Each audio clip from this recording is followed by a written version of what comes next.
சரி, இன்னைக்கு நாம எதெல்லாம் பத்தி பார்க்க போறோம்னு ஒரு சின்ன அவுட்லைன் பார்த்துடலாம். முதல்ல செய்திச் சுருக்கம், அப்புறம் தமிழ்நாட்டு நிகழ்வுகள், அதைத் தொடர்ந்து தேசிய மற்றும் சர்வதேச செய்திகள், பொருளாதார உலகம், அறிவியல் மற்றும் சுற்றுச்சூழல், கடைசியா சில முக்கியமான அறிக்கைகள்னு 6 முக்கிய தலைப்புகள்ல இன்னைக்கு நம்மளோட அலசல் இருக்க போகுது. சரி, முதல்ல அன்றைய தேதியோட முக்கியமான ஹெட்லைன்ஸ் என்னென்னு ஒரு வேகமான பார்வை பார்த்துடலாம். இப்போ இந்த ஸ்லைட்ல இருக்கிற ஒவ்வொரு பாயிண்ட்டையும் கொஞ்சம் விளக்கமா பார்ப்போம். முதல்ல நம்ம ஊரு திருவிழாவான சென்னை சங்கமம் 2026 தமிழ்நாட்டு முதலமைச்சர் தொடங்கி வச்சிருக்காரு. அடுத்து சிரியாவுல ISI தீவிரவாதிகள் மேல அமெரிக்கா ஜான்வரி 10, 2026 வான்வழி தாக்குதல் நடத்தியிருக்கு. இது எதுக்கு பதிலடின்னா டிசம்பர் 13 நடந்த ஒரு தாக்குதலுக்கு பதிலடியா நடத்தப்பட்டிருக்கு. அடுத்ததா APAR திட்டம், அதாவது மாணவர்களுக்கான தனித்துவ அடையாள அட்டை திட்டம். இதுல சத்தீஸ்கர் மாநிலம் கிட்டத்தட்ட 50,60,941 ஐடி கார்டுகளை உருவாக்கி முதலிடத்துல இருக்கு. அடுத்து நம்ம DRDO உள்நாட்டிலேயே தயாரிச்ச ஒரு ஆள் எளிதா தூக்கிட்டு போகக்கூடிய பீரங்கி எதிர்ப்பு ஏவுகணைய, அதாவது MPAD-GTM வெற்றிகரமா சோதனை செஞ்சிருக்காங்க. கடைசியா ஸ்போர்ட்ஸ் நியூஸ்ல விராட் கோலி ICC ஒருநாள் பேட்ஸ்மேன் தரவரிசையில திரும்பவும் முதலிடத்துக்கு வந்திருக்கார். சரி, அடுத்ததா நம்ம மாநிலமான தமிழ்நாட்டுல நடந்த முக்கியமான நிகழ்வுகள் என்னென்னு கொஞ்சம் விரிவா பார்க்கலாம் வாங்க. இது ரொம்ப ரொம்ப முக்கியமான ஒரு சுற்றுச்சூழல் சம்பந்தப்பட்ட நியூஸ். அதாவது அழிஞ்சிட்டு வர கழுகு இனத்தை பாதுகாக்கிறதுக்காக தமிழ்நாடு அரசு கழுகு வழங்காப்பு மண்டலங்கள், இங்கிலீஷ்ல சொல்லணும்னா வல்ச்சர் சேஃப் சோன்ஸ அமைக்கிற வேலையை ஸ்டார்ட் பண்ணிருக்காங்க. இந்த தகவலை நம்ம மாநில வனத்துறை சென்னை உயர்நீதிமன்றத்துல தெரிவிச்சிருக்காங்க. இந்த திட்டத்தோட முக்கியமான அம்சங்களை நோட் பண்ணிக்கோங்க. முதல் கழுகு வழங்காப்பு மண்டலம் நீலகிரி உயிர்கோள காப்பகத்துல இருக்கிற மொயார் நதி பள்ளத்தாக்கு பகுதியில அமைக்கப்பட இருக்கு. இது 2025 2030க்கான கழுகு பாதுகாப்பு தொலைநோக்கு திட்டத்தோட ஒரு பகுதி. இதோட முக்கிய நோக்கம் என்னன்னா, கழுகுகளோட சாவுக்கு முக்கிய காரணமா இருக்கிற டைக்ளோஃபெனாக் மாதிரியான NSAIDs, அதாவது ஸ்டீராய்டு இல்லாத வலி நிவாரணி மருந்துகளை கால்நடைகளுக்கு பயன்படுத்துறத முழுசா தடுக்கணும். இதுக்காக ஒரு கள அளவு கண்காணிப்பு குழுவையும் வனத்துறை அமைச்சிருக்காங்க. அடுத்து டெக்னாலஜி சைட்ல கோரமண்டல் இன்டர்நேஷனல் நிறுவனம் நம்ம IIT மெட்ராஸ் கூட ஒரு புரிந்துணர்வு ஒப்பந்தம் போட்டிருக்காங்க.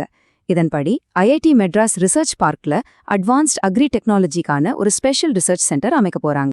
இப்போ நம்ம கவனத்தை நேஷனல் மற்றும் இன்டர்நேஷனல் நியூஸ் பக்கம் திருப்புவோம். வாங்க பார்க்கலாம்.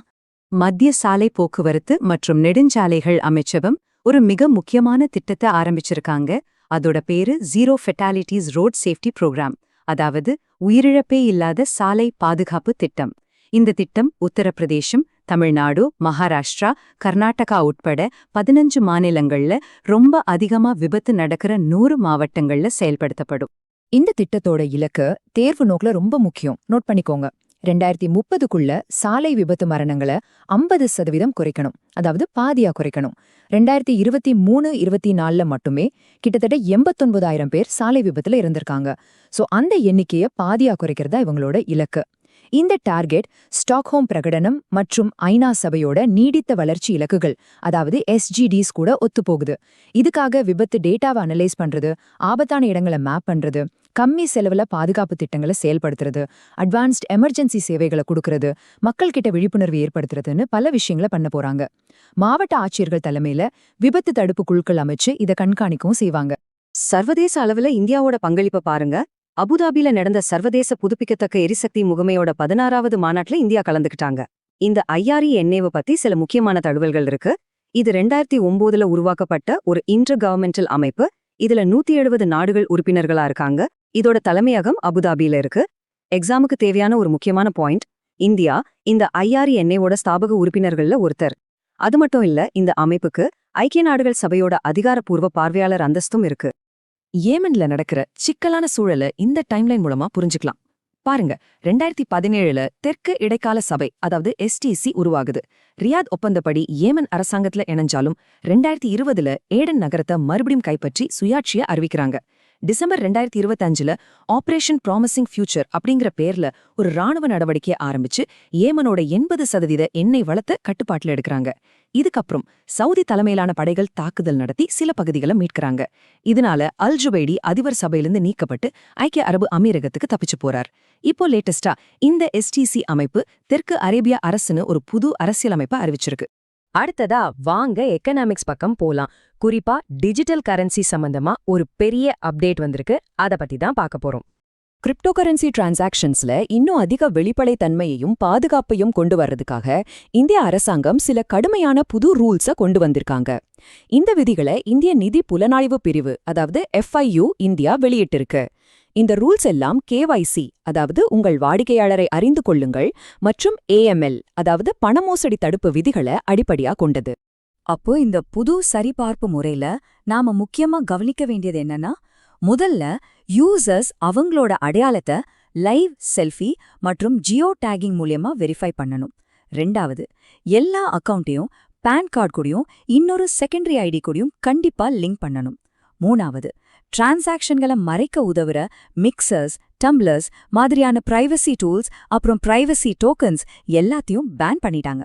கடைசியா, எல்லா டிரான்சாக்ஷனும் சந்தேகத்துக்கு இடமான வகையில இருக்கான்னு தொடர்ச்சியா கண்காணிக்கப்படும். இதோட முக்கிய நோக்கமே பணமோசடி பண்றதையும் தீவிரவாதத்துக்கு நிதி போறதையும் தடுக்கிறது தான். இப்போ நாம பார்க்க போறது சயின்ஸ் அண்ட் டெக்னாலஜி. இதுல ஒரு பக்கம் பிரமிப்பான புதிய கண்டுபிடிப்புகள், இன்னொரு பக்கம் நம்ம சுற்றுச்சூழல் சந்திக்கிற மிக மோசமான சவால்கள், ரெண்டையுமே விரிவாக பார்க்கலாம். இப்போ ஸ்கிரீன்ல பாக்குறீங்களே, இது ரெண்டுமே இந்தியாவோட முக்கியமான டெக்னாலஜிஸ். இடது பக்கம் இருக்கிறது ஸ்கார்ப்.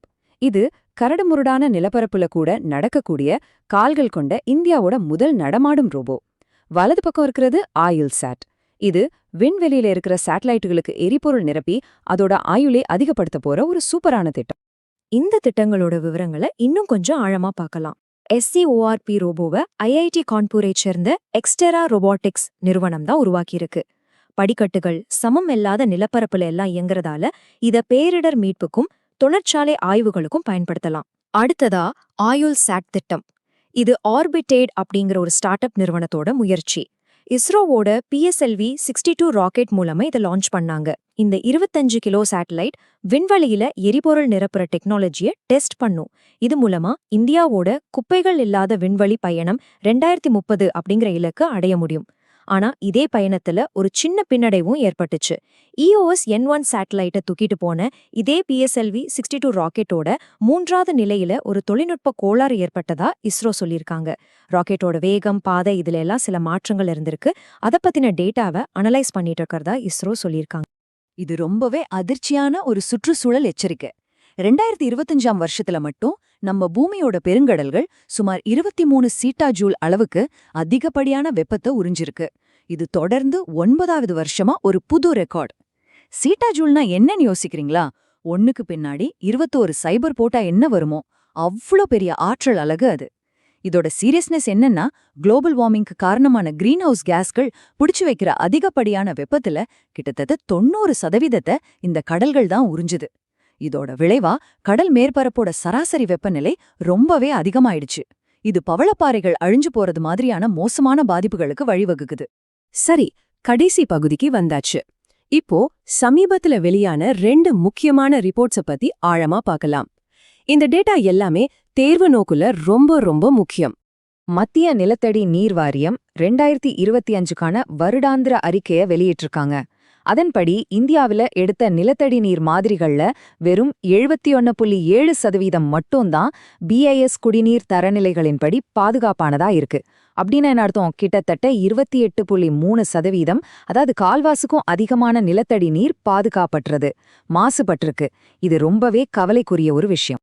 இந்த டேபிள்ல எந்தெந்த மாசங்கள் நிலத்தடி நீரை பாதிக்குதுன்னு தெளிவா கொடுத்திருக்காங்க. இது கவனமா பாருங்க. நைட்ரேட் மாசுபாடு தான் ரொம்ப பரவலா இருக்கு.